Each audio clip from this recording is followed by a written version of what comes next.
Doctor Bahram long آئی land میں وسیع رقبے پر پھیلے ہوئے سینیٹوریم کے ایک کمرے میں جدید ترین کمپیوٹر کے سامنے بیٹھا ہوا تھا۔ اس کے چہرے پر تفکر کے سائے پھیلے ہوئے تھے۔ وہ ڈاکٹروں کے منع کرنے کے باوجود بھی اپنے کام میں جٹ گیا تھا۔ اس کی ہمیشہ یہی کوشش ہوتی تھی کہ اپنا کام وہ خود نمٹائے۔ حالانکہ اس نے روبی کو بھی کافی حد تک اس قابل بنا دیا تھا کہ وہ اس کی غیر موجودگی میں کام کی دیکھ بھال کر سکے، لیکن اس کے باوجود بھی وہ ہر وقت اپنے آفس میں موجود رہتا تھا۔ اس وقت بھی اسے بے چینی سے ٹائیگر کی رپورٹ کا انتظار تھا، حالانکہ ٹائیگر باقاعدہ اسے رپورٹ دیتا رہتا تھا۔ ابھی 2 دن قبل ہی اس نے اسے فون پر کافی تنگ کیا تھا۔ وجہ صرف اتنی تھی کہ بہرام نے اس سے قبل چند آدمی کالج کا جائزہ لینے کے لیے کیوں بھیجے تھے۔ آخر تم نے میرے وہاں پہنچنے کا انتظار کیوں نہیں کیا چیف؟ ٹائیگر نے احتجاج کرنے والے انداز میں کہا تھا۔ تمہیں کیا ہوتا جا رہا ہے؟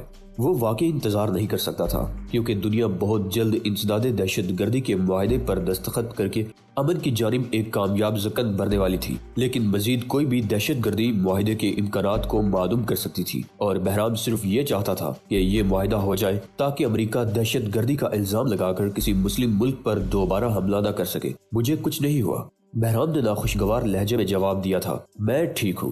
ٹھیک ہے، تب پھر اوشان کے ایک جملے کا مطلب بتاؤ۔ مطلب؟ ہاں، اوشان نے کچھ دیر پہلے ہی کہا ہے کہ جب کوئی طوفان گزرتا ہے تو دوسرے طوفان خاموش رہتے ہیں۔ اس کا مطلب کیا ہوا؟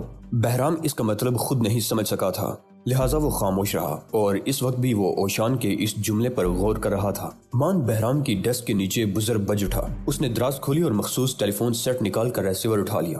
یس سر، اس کا لہجہ خشک تھا۔ کیا میں مبارکباد دوں؟ دوسری طرف سے پوچھا گیا تھا۔ کس سلسلے میں جناب؟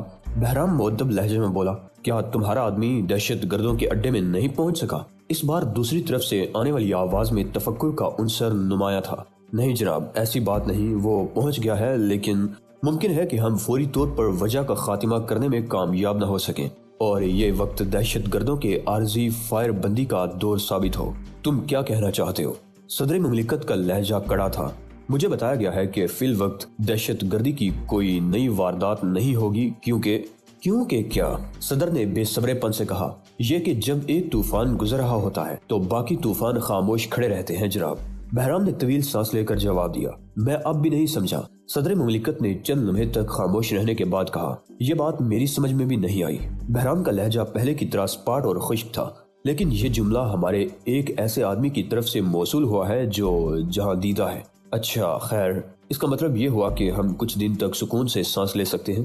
یس سر، بہرام نے اکتا کر جواب دیا۔ گڈ، صدر نے قدر مطمئن انداز میں کہا۔ میں یہ بات مذاکرات میں شامل اپنے نمائندوں تک پہنچا دوں گا۔ اب انسداد دہشت گردی کانفرنس کے انعقاد میں صرف 4 دن باقی رہ گئے ہیں۔ اس دوران میں کوئی نئی واردات نہ ہوئی تو معاہدہ ہو جائے گا اور دنیا سکون کی سانس لے سکے گی۔ جی ہاں، بہرام زیادہ بحث کے موڈ میں نہیں تھا۔ ویسے بھی وہ صدر سے محض چند جملوں میں بات کرنے کا عادی تھا۔ اگرچہ اسی صدر نے ایک مسلم ملک پر دہشت گردی کا الزام لگا کر بمباری کرائی تھی، مگر بہرام کو علم تھا کہ بمباری کا فیصلہ صدر نے ذاتی طور پر نہیں کیا، بلکہ سیاسی مصلحتوں اور دباؤ کے باعث کیا ہے۔ اسے توقع تھی کہ مجوزہ معاہدے کے بعد صدر کو اس قسم کے دباؤ کا مقابلہ کرنے کے لیے دلیل مل جائے گی۔ بحیرہ اوقیانوس کے ساحل پر لنگر انداز ایک تباہ کن امریکی جہاز پر کرنل اینڈرسن چینی اور روسی نمائندوں کا استقبال کر رہا تھا۔ اس بار دونوں ملکوں نے اپنے نمائندے بدل دیے تھے۔ روسی نمائندے کا نام کرنل ایلیکس اور چینی نمائندے کا نام کرنل چولائی تھا۔ وہ ایک گرم کمرے میں آئے تو کرنل اینڈرسن نے اپنا بریف کیس سبز رنگ کے گول میز پر رکھ کر ان دونوں سے دوسری مرتبہ ہاتھ ملائے۔ آج ہم معاہدے کے مسودے کو حتمی شکل دے لیں گے حضرات، اس نے مسکرا کر کہا۔ مجھے امید ہے کہ نئے ہوتے ہوئے بھی آپ حضرات کو سب کچھ معلوم ہوگا۔ دونوں نے اس بات میں سر ہلا دیے۔ مسودے کو حتمی شکل دے کر ہم اس کی نقول اپنی حکومتوں کو بھیجیں گے تاکہ وہاں زبان، نقطہ اور ڈیش وغیرہ کی پڑتال ہو سکے۔ پھر پرسوں مل کر دوبارہ باقی کام ختم کر لیں گے۔ نئے دہشت گردوں کے خاتمے کے بعد معاہدے کی راہ میں اب کوئی رکاوٹ نہیں ہوگی، کرنل ایلیکس نے کہا۔ درست، کرنل چولائی نے بھی مسکرا کر کہا، مگر کرنل ایڈرسن ایک طویل سانس لے کر ان دونوں کو دیکھنے لگا۔ آپ لوگ اتنے یقین کے ساتھ کس طرح کہہ سکتے ہیں کہ ہم نے دہشت گردوں کا صفایا کر دیا ہے؟ اب ہم سے کچھ مت چھپاؤ دوست، کرنل ایلیکس نے عیارانہ انداز میں آنکھ مارتے ہوئے کہا۔ تمہارے آدمیوں نے ہائی جیکروں کو اوپر ہی مار ڈالا۔ میرا خیال ہے کہ گزشتہ ہفتے کی ہائی جیکنگ میں تم لوگوں نے پہلی مرتبہ اپنے نئے نظام کا استعمال کیا ہے۔ ہمیں تو یہ بھی معلوم ہے کہ ہائی جیکر مشین گن تک طیارے میں لے گئے تھے۔ اب یہ بتاؤ کہ تم نے ہائی جیکروں سے کس طرح نجات حاصل کی؟ کرنل چولائی نے مسکراتے ہوئے پوچھا۔ اگر میں لا علمی کا اظہار کروں تو کیا آپ لوگ یقین کر لیں گے؟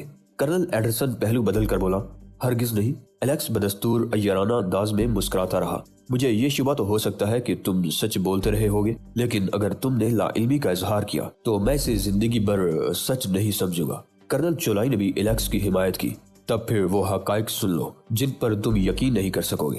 اینڈرسن نے دونوں کندھے اچکا کر کہا، میرے بڑوں نے مجھے یہ ہدایت کی ہے کہ تم لوگوں کو سب کچھ بتا دیا جائے تاکہ ہم یہ اندازہ کر سکیں کہ ہمارا سامنا کن لوگوں سے ہے۔ میرے بڑوں کی رائے یہ ہے کہ فی الوقت دہشت گردی کا امکان نہیں اور تخریب کاروں کی موجودہ کمزوری عارضی ہے۔ سنو، ہنسو نہیں۔ مجھے بتایا گیا ہے کہ جب ایک طوفان گزرتا ہے تو دوسرے طوفان خاموش رہتے ہیں۔ الیکس نے غصے سے میز پر مکہ مارا اور اپنی حمایت کے لیے چولائی کی طرف دیکھا۔ کرنل چولائی آنکھیں چپکائے بغیر کرنل اینڈرسن کی طرف دیکھ رہا تھا۔ کرنل اینڈرسن، اس نے سرسراتے ہوئے لہجے میں کہا، اور الیکس کی طرف دیکھا تک نہیں۔ تم خاموش طوفان کی بات کر رہے ہو؟ اینڈرسن نے مسکرا کر سر ہلا دیا، مگر چولائی بدستور سنجیدہ رہا۔ وہ اس وقت بھی نہیں مسکرایا جب معاہدے کے چند ٹیکنیکل پوائنٹ طے ہو گئے۔ اس نے مبارکباد کے وقت ہاتھ ملاتے ہوئے بھی سنجیدگی کا یہ خول نہیں اتارا۔ وہ اس وقت بھی نہیں ہنسا جب تینوں اس معاہدے کے ساتھ رخصت ہوئے کہ 2 روز بعد مسودے کی قطعی منظوری لے کر پھر ملیں گے۔ وہ کینیڈا جاتے ہوئے طیارے میں بھی سوچتا رہا۔ کینیڈا میں اس کی ملاقات اپنی حکومت کے اعلیٰ حکام سے ہونا تھی۔ پرواز کے دوران یہ سوچتا رہا کہ کرنل اینڈرسن کی زبانی سنی ہوئی کہاوت رپورٹ میں شامل کر کے پیش کرنے پر اس کی یہ شاندار پوزیشن چھن تو نہیں جائے گی۔ در حقیقت اس کہاوت نے ایک قدیم چینی دور میں جنم لیا تھا اور اسے چینی بادشاہوں نے اپنی فوج میں خوف پیدا کرنے کے لیے بطور ہتھیار استعمال کیا تھا۔ وہ نیلے آسمان کو دیکھنے لگا۔ جب ایک طوفان گزرتا ہے تو دوسرا طوفان خاموش رہتا ہے۔ وہ دل ہی دل میں دہرانے لگا۔ اسے یہ کہاوت بہت اچھی طرح یاد تھی۔ اسے علم تھا کہ کوریا میں ایک چھوٹا سا گاؤں تھا جہاں بہادر، بے خوف اور ماہر لڑاکا جنم لیا کرتے تھے اور ان کا دنیا بھر میں ثانی نہیں ہوتا تھا۔ ان لوگوں کی خدمات شہنشاہ وقت فوراً حاصل کر لیا کرتے تھے، لیکن پھر انقلاب کے بعد یہ سلسلہ ختم ہو گیا اور چینیوں نے اپنی جنگیں خود لڑنی شروع کر دی۔ لیکن یہ زمانہ قدیم کی بات ہے کہ بادشاہ اپنی ہی فوج کے خلاف اپنی فوج کو لڑانے کا کھیل کھیلا کرتے تھے۔ اس طرح دونوں فوجوں کو علم رہتا تھا کہ ان کے مقابلے کی ایک اور فوج موجود ہے جو انہیں تباہ کر سکتی ہے، لہٰذا وہ کان دبائے بادشاہ کی اطاعت کرتے رہتے تھے۔ وہ ذہن پر زور دینے لگا کہ وہ جنگجو کس گاؤں سے آتے تھے۔ یہ گاؤں دوست ملک کوریا کے ساحل پر چین کے بالمقابل واقع تھا۔ سناجو۔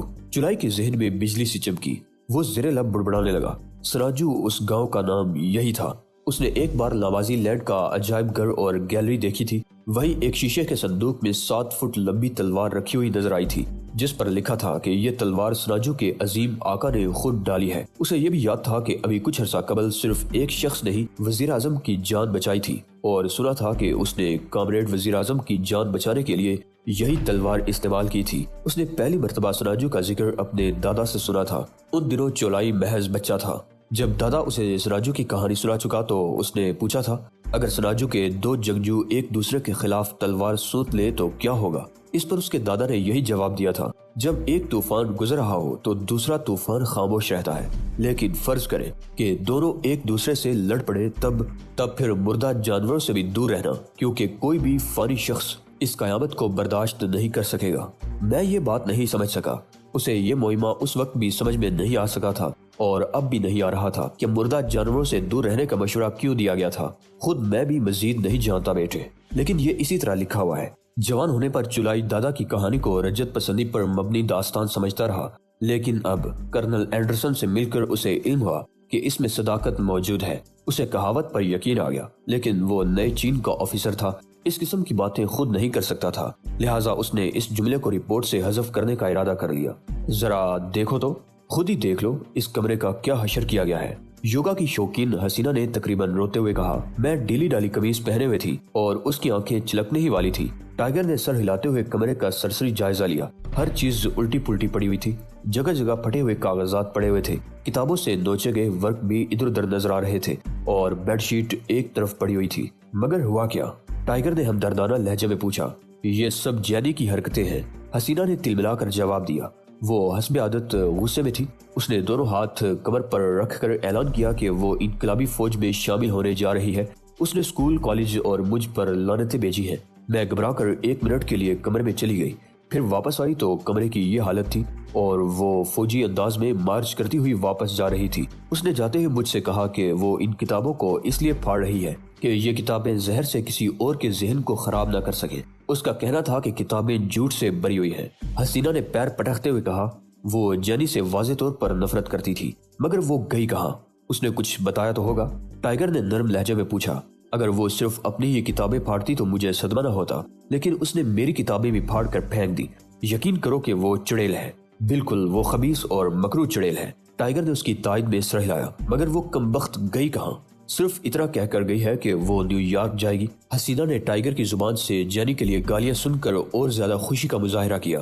او تو وہ غلیظ عورت نیو یارک گئی ہے، مگر کس علاقے میں میری معصوم گڑیا؟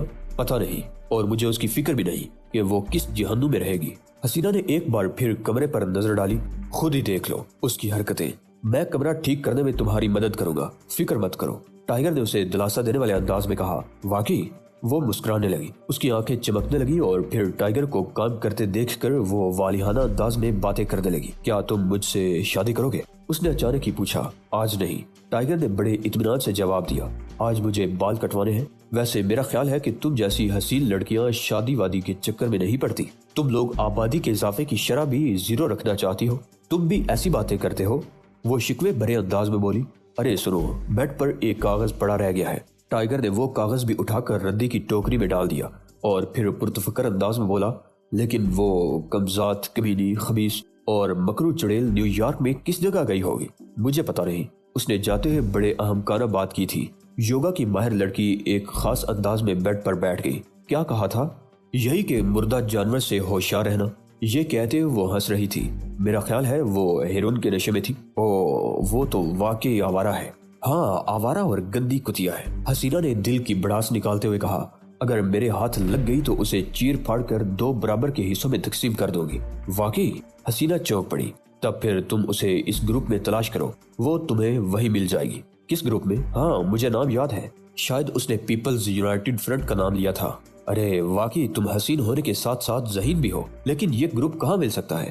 گاؤں میں، مگر کس مقام پر اس کا مجھے علم نہیں، لیکن مجھے ایک بات کا ضرور علم ہے۔ وہ مسکرائی۔ وہ کیا ہنی؟ ٹائیگر نے اس کی آنکھوں میں جھانکا۔ یہی کہ تمہاری شخصیت میں ایک انوکھا سحر ہے۔ تم بہت خوبصورت، بہت اچھے نوجوان ہو، اچھائی میری سرشت میں شامل ہے۔ وہ مسکراتا رہا۔ سنو، اگر مجھے ہیئر کٹنگ کے بعد کچھ وقت مل گیا تو کیا تم مجھ سے شادی کے لیے وقت نکال سکتی ہو؟ نہیں، وہ دو ٹوک انداز میں بولی۔ تم کمرہ صاف کر ہی چکے ہو، لہٰذا اب شادی کی کوئی ضرورت نہیں۔ ہوٹل گلڈ میں اوشان ٹی وی پر آخری شو دیکھ رہا تھا۔ چلیں لٹل فادر، ٹائیگر نے کمرے میں داخل ہوتے ہوئے کہا۔ ہم نیو یارک واپس چل رہے ہیں۔ مگر کیوں؟ اوشان نے ناک منہ چڑھاتے ہوئے پوچھا۔ یہ شہر نیو یارک سے بہت اچھا ہے، ہم دونوں زندگی بھر یہی رہ سکتے ہیں۔ سب سے اچھی بات یہ ہے کہ اس ہوٹل میں ٹی وی بوسٹر بھی ہے، میں جس چینل پر چاہوں فلم دیکھ سکتا ہوں۔ لیکن نیو یارک بروکلین سے بہت قریب ہے لٹل فادر، ٹائیگر نے ترپ کا پتہ استعمال کرتے ہوئے کہا۔ بروکلین اپنی اہمیت کھو چکا ہے فرزند، اب اس سے زیادہ اہم چیزیں سامنے آ رہی ہیں۔ اوشان نے گہری سنجیدگی سے کہا۔ مثال کے طور پر مردہ جانور۔ اوہ، یہ تو میں بھول ہی گیا تھا، مگر تم بھی پی یو ایف کو فراموش کر رہے ہو۔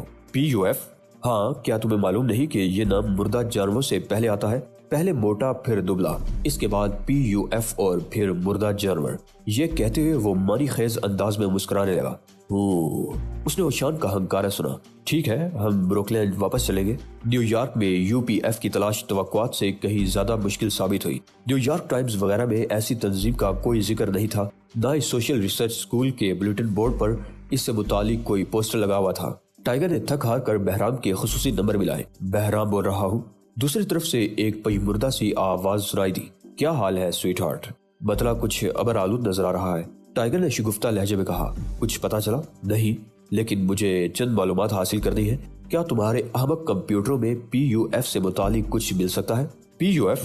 بہرام سوچ کر بولا۔ کیا بنتا ہے؟ Peoples united front. ہولڈ کرو۔ ٹائیگر نے ریسیور کانچ سے لٹکائے رکھا۔ اس نے بٹن دبنے اور پھر کمپیوٹر چلنے کی سرسراہٹ سنی۔ چند لمحے بعد شو کی آواز آئی تو ٹائیگر سمجھ گیا کہ کمپیوٹر نے اپنی معلومات ایک کاغذ پر منتقل کر کے اسے باہر پھینک دیا ہے۔ P U F. بہرام کی آواز سنائی دی۔ سن رہے ہو؟ ہاں، میں ہمتن گوش ہوں sweetheart. Peoples united front ایک جنونی انقلابی گروپ ہے جس کا نعرہ فاشزم کے خلاف جنگ ہے۔ چند سو اراکین پر مشتمل ہے۔ اراکین کی اکثریت کا تعلق ان طلباء سے ہے جو امیر خاندان کے چشم چراغ ہیں۔ ان کے عہدیداروں کے کام کا علم نہیں۔ PUF کے باقاعدگی سے اجلاس نہیں ہوتے۔ آخری اجلاس 6 ہفتے قبل براڈ کی نوی اسٹریٹ کے ایک خالی کمرے میں ہوا تھا۔ یہ جگہ ایک گاؤں میں واقع ہے، لیکن تم نے یہ معلومات کس لیے حاصل کی ہیں؟ بہرام نے اچانک رک کر پوچھا۔ ٹائیگر نے ہلکا سا کہا لگایا، میں نے سنا ہے کہ اس تنظیم میں ایسی کئی لڑکیاں ہیں جن کے چہروں پر درجنوں برے تل ہیں۔ اس سے قبل کہ بہرام اسے مزید قریب تھا، اس نے ریسیور رکھ دیا۔ براڈ دراصل ایک پرشور بار اور ریستوران تھا جس کے ساتھ گاؤں کی ایک پتلی سی سڑک گزر رہی تھی۔ اوشان اور ٹائیگر جب براڈ میں داخل ہوئے تو وہاں لوگوں کا کافی ہجوم تھا اور دھوئے کے مرغولے چھت تک جا رہے تھے۔ یہ دھواں محض تمباکو کا نہیں تھا، کیونکہ ارد گرد کی کئی میزوں پر لوگ بے سود پڑے ہوئے تھے۔ اوشان نے منشیات کی بو محسوس کر کے برا سا منہ بنا لیا۔ اسے منشیات سے سخت چڑ تھی۔ ابھی شاید وہ کچھ کہنے ہی والا تھا کہ ٹائیگر ایک ایسی میز کی طرف بڑھ گیا جہاں بیٹھ کر وہ سڑک پر بھی نظر رکھ سکتے تھے۔ تمہیں میرے بوڑھے اور نازک پھیپڑوں کا ذرا بھی خیال نہیں شہزاد؟ اوشان نے منہ بنا کر کہا، اگر تمہیں میری صحت کی فکر ہوتی تو مجھے یہاں کبھی نہ لاتے۔ یہاں تو کوئی کھڑکی بھی نہیں، لیکن ایئر کنڈیشن تو چل رہا ہے۔ ٹائیگر نے مسکرا کر جواب دیا، ہاں، اور ایئر کنڈیشن بھی امونیا گیس کی معمولی مقدار کمرے میں چھوڑ رہا ہے، جس سے ذہن کی قوت مدافعت ختم ہو جاتی ہے۔ باہر سڑک کی ہوا اچھی ہے، ذرا ایک کھڑکی تو کھول دو۔ یہ کھڑکیاں نہیں کھل سکتی فادر۔ اچھا۔ اوشان نے حیرت سے کھڑکیوں کی طرف دیکھا۔ تم کہتے ہو تو پھر یقین کرنا ہی پڑے گا۔ اوشان نے کھڑکیوں کا بغور جائزہ لیا جن کے فریم لوہے کے تھے۔ اچھا، اب سمجھا، اس نے سر ہلا کر کہا۔ اگرچہ ٹائیگر کو اندازہ تھا کہ اب کیا ہوگا اور اس نے اوشان کو روکنے کی بھی کوشش کی تھی، مگر اسے دیر ہو چکی تھی۔ اوشان کا ہاتھ ایک کھڑکی کی طرف بڑھ چکا تھا اور اس کی بیچ کی انگلی نے کھڑکی کے شیشے کو بجایا تو وہ شیشہ جو آہنی تاروں میں کسا ہوا تھا چٹک گیا۔ پھر اوشان نے بڑی نفاست سے انگلی واپس کھینچی تو اس کے ساتھ ہی ایک مربع انچ کا شیشہ اس کے ساتھ تھا۔ اوشان نے اس ٹکڑے کو ایک طرف پھینک کر مطمئن انداز میں سانس لی۔ میں نے کھڑکی کھولنے کا طریقہ نکال ہی دیا شہزاد۔ اس کا لہجہ ایسا تھا جیسے وہ کوئی زبردست کارنامہ انجام دے چکا ہو۔ ہاں، میں دیکھ چکا ہوں، ٹائیگر نے کندھے اچکا کر کہا۔ مبارک ہو۔ اسی لمحے پرکشش سیاہ بالوں، سبز آنکھوں اور مخروطی چہرے والی نوجوان ویٹرس ان کی میز پر پہنچ گئی۔ وہ آرڈر لینے کی بجائے ان میں زیادہ دلچسپی لے رہی تھی۔ آپ لوگ کون ہیں؟ اس نے مسکراتے ہوئے پوچھا۔ ہم چیچ اور چونگ ہیں، ٹائیگر نے جواب دیا۔ ہم فیلڈ ریسرچ کر رہے ہیں اور میرا نام شرلے میکلن ہے، ویٹرس نے چیونگم چباتے ہوئے کہا۔ جواباً اوشان اپنی مادری زبان میں کچھ بڑبڑا کر رہ گیا۔ لڑکی حیرت سے اس کا منہ تکنے لگی، جبکہ اوشان کی بات پر ٹائیگر کے ہونٹوں پر مسکراہٹ کھیلنے لگی تھی۔ جی، میں سمجھی نہیں۔ لڑکی حیرت سے اوشان کا چہرہ تکنے لگی۔ یہ کہہ رہے ہیں تم قدیم دور کی شہزادی کی مانند ہو، ٹائیگر مسکراتے ہوئے بولا، جبکہ اوشان نے لڑکی کا سلسلہ نسب ابلیس سے ملایا تھا۔ ٹائیگر کی بات سن کر لڑکی کی آنکھوں میں مسرت کے دیپ جل اٹھے اور وہ جھک کر اوشان کا شکریہ ادا کرنے لگی۔ خیر، یہ بتاؤ کہ کچن میں کس کس چیز کا جوس مل سکتا ہے؟ اورنج، گریپ فروٹ، لیمن، لائم، ٹماٹو اور ان تمام جوسوں کو ملا کر 2 بڑے گلاس بنا کر لے آؤ، ٹائیگر نے شوخ لہجے میں کہا۔ او، تو تم جوس کے نام پر کاکٹیل پینا چاہتے ہو؟ وہ کھلکھلا کر ہنس پڑی۔ اس کے موتیوں جیسے دانت چمکنے لگے۔ ہاں، یہ تازہ ترین کاکٹیل کا نام ہے، ٹائیگر بدستور مسکرا رہا تھا اور شرلے میکلن کا دل بہت زور زور سے دھڑک رہا تھا۔ اور سنو، برف مت ڈالنا۔ یہ کہہ کر وہ ایک ادا سے مسکرائی، پلٹی اور خاص انداز میں چلتی ہوئی کچن کی طرف بڑھ گئی۔ اوشان برا سا منہ بنا کر رہ گیا۔ لٹل فادر، آپ کو اس لڑکی کا دل نہیں توڑنا چاہیے۔ میں آپ سے وعدہ کر چکا ہوں کہ مشن مکمل ہونے پر آپ کو بروکلین لے جاؤں گا، میرا پکا وعدہ ہے۔ آپ کم از کم ایسی لڑکیوں کے دل تو نہ توڑا کریں جو خوابوں کی دنیا میں رہتی ہیں۔ ٹھیک ہے، میں مغرب کے منافقانہ اخلاقی اقدار پر عمل کرنے کی کوشش کروں گا۔ اور اوشان نہ جانے کیا کچھ کہہ رہا تھا، مگر اب ٹائیگر کی نظریں ان 4 افراد پر تھی جو ابھی براڈ میں داخل ہوئے تھے۔ 2 بار کی طرف جا کر تیزی سے عمارت کے عقب میں جانے والی راہداری میں داخل ہو چکے تھے۔ پہلے 3 شکل ہی سے گنڈے لگ رہے تھے، لیکن چوتھی شخصیت جانی پہچانی تھی۔ اس کا نام جیری تھا۔ وہ چست جینز اور سویٹر پہنے ہوئے تھی۔ اس کے سر پر ایک بڑا سرخ ہیٹ اور کندھے پر چربی بیگ نظر آ رہا تھا۔ وہ بڑے عزم سے قدم اٹھا رہی تھی۔ اوشان نے ٹائیگر کی نظروں کا تعاقب کیا اور پھر سر ہلانے لگا۔ تو یہ ہے وہ؟ اس نے منہ بنا کر پوچھا۔ ہاں، ٹائیگر نے طویل سانس لے کر جواب دیا۔ تب پھر اس سے ہوشیار رہنا۔ مگر کیوں؟ یہ تو مجھے محض احمق نظر آتی ہے۔ تمام خالی رگیں ایک جیسی نظر آتی ہیں، مگر بعض میں خون دوڑا سکتے ہو اور بعض میں زہر۔ شکریہ، ٹائیگر نے برا سا منہ بنا کر کہا۔ میں سمجھ گیا، اس میں شکریہ کی بلا کیا بات ہے؟ اوشان پر پھر ایک بار انکسار کا انداز سوار ہو گیا۔ مجھے خوشی ہے کہ میں تمہارے کسی کام آ سکا، لیکن ذرا ہوشیار ہی رہو تو بہتر ہے۔ ٹائیگر ہوشیار رہا۔ اس وقت تک ہوشیار رہا جب تک ویٹرس جوس لے کر نہ آ گئی۔ وہ یہ پوچھتے ہوئے بھی محتاط رہا کہ مردوں کے لیے غسل خانہ کہاں ہے۔ پھر وہ غسل خانے کی طرف جاتے ہوئے بھی محتاط رہا تاکہ وہ کسی کی نظر میں نہ آ سکے، لیکن جو ہی وہ راہداری میں پہنچا اس نے ہوشیار رہنے کا ارادہ ترک کر دیا اور زینے پر چڑھنے لگا۔ لیکن اوپر ایک کمرے کے سامنے وہ پھر محتاط ہو گیا۔ اس نے انتہائی احتیاط سے دروازے پر کان رکھا اور اندر سے جینی کی مترنم آواز کا شہد بڑی احتیاط سے کانوں میں اڈیلنے لگا۔